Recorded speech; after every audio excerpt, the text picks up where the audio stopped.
Olá, bem-vindos a mais uma análise aprofundada aqui conosco. Hoje o nosso foco é a Apple e os planos, né? Os planos para o futuro do iPhone. No mercado cada vez mais competitivo e com essa pressão toda por inovação, como é que a Apple está pensando em revitalizar o produto mais icônico dela? Exato. A gente está, eu acho, entrando num período de mudanças importantes para o iPhone.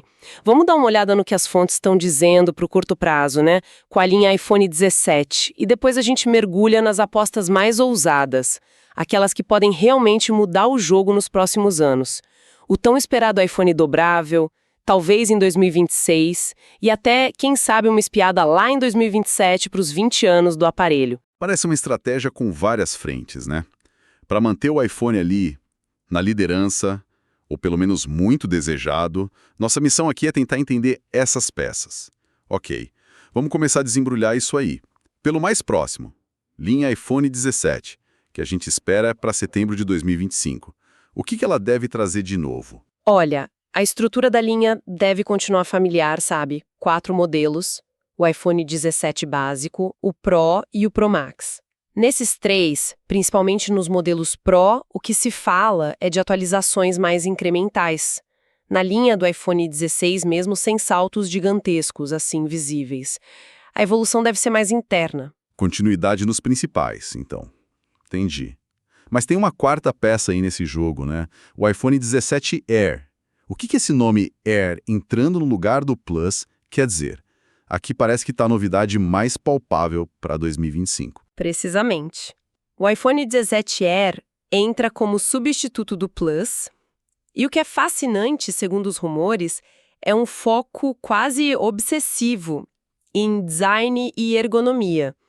As informações falam num aparelho bem fino, tipo uns 5,5 milímetros de espessura, é mais fino que muito smartphone por aí, e extremamente leve, uns 146 gramas. A estrutura seria de alumínio série 7000, que é conhecido por ser resistente e leve, né? Peraí, 5,5 milímetros e 146 gramas. Isso é realmente muito leve e fino para um iPhone desse tamanho. Parece que vai além da estética só, né? Será que é uma resposta direta àquela fadiga do pessoal com o aparelho ficando maior e mais pesado todo ano? Principalmente os Pro. Oferecer uma diferença física mesmo, que você sente na mão, não só na ficha técnica. É uma interpretação que faz muito sentido, sim. É uma aposta clara num formato mais elegante, mais confortável no dia a dia. Pode mirar um público que valoriza portabilidade e a sensação do aparelho na mão, tanto quanto, sei lá, a câmera ou o processador. Isso diversifica a linha de um jeito novo, não só por tamanho de tela ou número de câmeras, mas pela experiência física mesmo, pelo toque. Uma alternativa premium, mas focada em leveza, em design e não só em poder bruto. Faz sentido como estratégia para dividir o mercado. Mas ok, se o Air é esse ajuste fino, a aposta mais ousada, aquilo que a gente pode chamar de tentativa de reinvenção mesmo, parece que está guardada para 2026. O primeiro iPhone dobrável da Apple. Finalmente, né? Depois de tanto tempo de especulação. Sim, a expectativa é enorme, mas é importante colocar em contexto. A Apple não vai ser pioneira aqui, de jeito nenhum. Empresas como Samsung, Huawei, Honor, Xiaomi, elas já estão nesse mercado faz tempo, algumas desde 2019. A Samsung, por exemplo, já está indo para, sei lá, 6ª, 7ª geração do Fold. Então a Apple vai entrar num segmento que já está estabelecido, com concorrentes que já aprenderam muito. Isso é um desafio interessante para eles. Chegar tarde é meio que um padrão da Apple em algumas coisas. Mas esse mercado de dobráveis já tem suas regras, suas expectativas. Como que eles pretendem superar isso? Vão só seguir o formato que já existe ou tentar algo radicalmente diferente logo de cara? Olha, os rumores mais fortes apontam para uma abordagem mais cautelosa no formato inicial. A aposta seria num design livro, parecido com o Galaxy Z Fold, que abre e revela uma tela interna maior. A tecnologia seria OLED dobrável.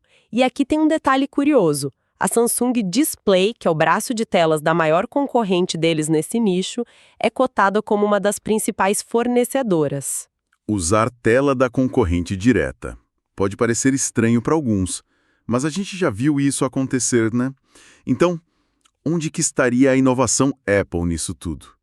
Onde eles querem deixar a marca deles? Se a gente olhar o histórico da Apple, a diferença raramente vem de ser o primeiro, mas sim de refinar a experiência de uso, a execução da tecnologia. As fontes falam em esforços para diminuir um dos pontos fracos dos dobráveis de hoje, a visibilidade do vinco, sabe? Aquela dobra na tela interna. Melhorias nisso, junto com um mecanismo novo de dobradiça, talvez mais durável, mais discreto ou que permita fechar sem aquele vão, podem ser focos importantes. E o software, claro. Um hardware dobrável incrível pode ser arruinado por um sistema que não aproveita, né? Como que a Apple, que é conhecida por essa integração software-hardware, deve lidar com isso? Esse é, talvez, o ponto onde a Apple pode mais brilhar e justificar essa espera toda. Espera-se que o dobrável estreie com uma versão otimizada do iOS, talvez o iOS 27, feita especificamente para o formato livro. Isso é fundamental para oferecer multitarefa que funcione bem, transições suaves entre as telas e apps que realmente usem aquele espaço maior. A estratégia parece ser atender uma demanda reprimida por uma experiência dobrável polida, sabe? Com a fluidez e o ecossistema do iOS. Algo que pode atrair usuários, especialmente em mercados como a China, onde dobrável já é popular, mas dominado por Android. As fontes estão sugerindo que esse pode ser um dos projetos mais ambiciosos desde, sei lá, o iPhone X, focando tanto em design premium quanto em funções robustas. Que detalhes técnicos que vazaram reforçam essa ideia de um produto de ponta mesmo? Tem alguns pontos bem interessantes circulando. Primeiro, biometria. Tem uma especulação forte sobre a volta do Touch ID, o sensor de digital. Ele poderia vir na tela ou talvez no botão lateral. A justificativa seria dupla. Permitir um design mais fino, porque os sensores do Face ID ocupam espaço, né? E talvez contornar desafios técnicos de integrar esses sensores complexos numa estrutura que dobra, sem ferrar a estética ou a durabilidade. Voltar para o Touch ID. Seria uma mudança e tanto, né? Considerando o quanto a Apple apostou no Face ID. Não seria um passo atrás para alguns usuários em termos de conveniência ou segurança percebida? É um debate válido. Seria uma troca clara. A conveniência e a segurança do Face ID versus as exigências de design e espessura de um dobrável. A Apple teria que justificar muito bem essa escolha. Talvez com um Touch ID de nova geração, mais rápido, mais confiável. É uma das grandes questões em aberto, sem dúvida. Interessante. E as câmeras? Dobráveis muitas vezes fazem concessões nessa área para manter o design fino ou o custo baixo. A Apple seguiria por aí? Aqui os rumores apontam o contrário. Especula-se um conjunto de câmeras bem robusto, talvez 4 no total, uma frontal na tela externa, para selfies rápidas, 2 traseiras principais, provavelmente uma wide e uma ultra-wide ou teleobjetiva, no padrão Pro, e, crucialmente, uma 4ª câmera embaixo da tela interna, para videochamadas com ele aberto. Se isso acontecer mesmo, colocaria o iPhone dobrável no mesmo nível ou até na frente de muito concorrente dos próprios modelos Pro da Apple em versatilidade de foto. Seria um diferencial muito forte. Isso sim seria um argumento de venda poderoso. Mais alguma novidade técnica que chama a atenção? Sim, um componente interno chave, conectividade. Fala-se na estreia do modem C2, que seria o modem 5G da própria Apple. Isso finalmente marcaria a substituição dos modems da Qualcomm, um objetivo da Apple há anos, o impacto, maior controle sobre o desempenho, potencial para mais eficiência energética bateria dura no mais, por ser feito sob medida para o iPhone, e, claro, independência estratégica de um fornecedor externo crucial. É um passo importantíssimo para a Apple. Além disso, mencionam uma tela externa funcional entre 5 e 6 polegadas para poder usar o aparelho fechado como um smartphone normal. Ok, o pacote tecnológico parece realmente completo, ambicioso, mas tudo isso tem um preço, literalmente falando. Sendo Apple e ainda por cima dobrável, com tecnologia de ponta, imagino que o custo vai ser um fator bem determinante. O que se fala sobre isso? Com certeza não vai ser um produto para todo mundo. As estimativas que circulam são consistentemente altas, colocando ele no segmento ultra premium. Algumas fontes falam em algo em torno de $1.800. Outras sugerem pelo menos $2.000. Seja qual for o número exato, seria um dos iPhones mais caros já lançados, se não o mais caro. Uau!